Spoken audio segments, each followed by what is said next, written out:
ассалому алайкум дӯстон, хуш омадем ба шабакаи мо. дар навори имрӯза оиди беҳтарин ва тозатарин хабарҳо аз ҷаҳони ММА гап мезанем.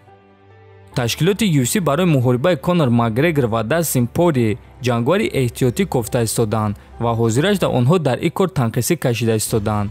оиди ин чиз президенти UFC Дана Вайт хабар дод. биён суханҳои ӯро гӯш мекунем. дар асл ҳозир ман ҷангвар кофта истодам ки дар ин турнир ҷангвари эҳтиётӣ шава, аммо ҳозирашда хоҳишмандон нест. ягон кас пушти дари ман омадагӣ нест, гуфтааст Вайт. хотиррасон мекунем ки чанд муддат пеш Дана Вайт гуфта буд ки ҷангвари эҳтиётӣ барои сеюм муҳорибаи Конор ва Порие Ҷастин Гейҷ мешава. не ки чӣ хеле ки мебинем нақшаҳои ташкилот иваз шуданд ва ҳозир онҳо муҳорибаи Гейҷро бар зидди Майкл Чендлер ташкил кардан мехоҳанд. хотиррасон мекунем ки сеюм муҳорибаи Конор ва Порие рӯзи 10 июл дар турнири UFC 264 баргузор мегардад ва муҳорибаи асосии турнир хоҳад шуд. дӯстон, ба фикри шумо кӣ номзади хуб аст барои ҷангвари эҳтиётӣ шудан? агар ки UFC имкониятро ба Ҷастин Гейҷ надиҳад, пас Бенил Дарюш, Рафаэл дос Санос, Ислам Махачев ва Грегор Гиллеспи мемонад. яъне ки аз топ 10 танҳо ҳамин ҷангваро дар ҷангҳои охири худ ғолиб шуданд ва боз Махачев аллакай рақиб дорад. барои ҳамин танҳо Дарюш, дос Санос ва Гиллеспи мемонад. ба фикри шумо кадоме аз онҳо метавонад ки ҷангвари эҳтиётӣ шавад? фикротона нависен.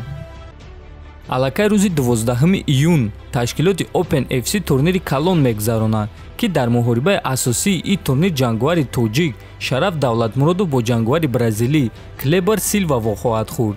турнир дар шаҳри Жигулёвск майдони Кристалл баргузор мегардад. Шараф Давлатмуродов варзигари тоҷик бо рекорди 17 ғалаба, 3 бох ва 1 ничия. Шараф охирон муҳорибаи худро рӯзи 20 феврал бар зидди Ҷонаса Боено гузаронида бо қарори доваро ғалаба ба даст овардааст. рақиби ӯ Клебер Силва варзигари бразилӣ бо рекорди 19 ғалаба ва 11 бохт.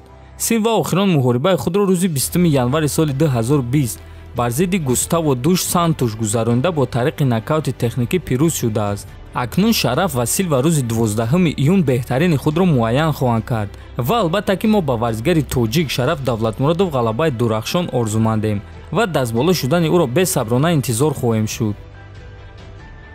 шаби гузашта президенти лигаи Eagle FC Шамил Зауров ки хешованди Ҳабиб Нурмагомедов аст ва ҳамчунин клуби Аҳмадро муаррифӣ мекунад, гуфт ки муноқиша байни дастаи Ҳабиб Нурмагомедов бо Рамзан Кадиров ва Ҳамзат Чимаев чӣ гуна гузашт.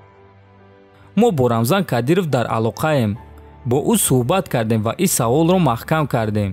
аз ҳар ду тараф ҳамаи чизҳои навишташударо удалид карданд ва қарор баровардем ки дигар оиди ин мавзӯъ гап намезанем.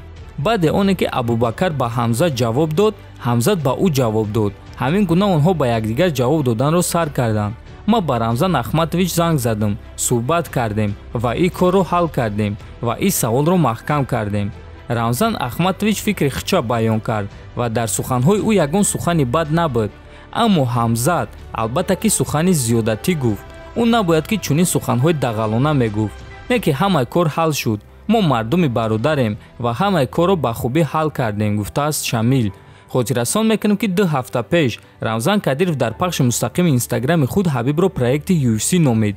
Ҳамзат Чимаев бошад дар ин пахши мустақим комментария нависонд ки ӯро ҳам медаронем агар ки ӯ ин чиза хоҳад ва баъд суханҳои худро тасдиқ карда гуфт ки барои муҳориба бо Ҳабиб Нурмагомедов тайёр аст. ва дӯстон, имрӯз дар Татаристон шаҳри Казан турнири Eagle FC гузашта истодааст ки худи Ҳабиб Нурмагомедов низ ба он ҷо мерава ва албатта ки баъди турнир интервю медиҳад ва мебинем ки худи ӯ оиди ин корҳо чӣ мегӯяд. ҳатман дар канал обуна шавед то видеоҳои нав хонободу сарбаланд бошед.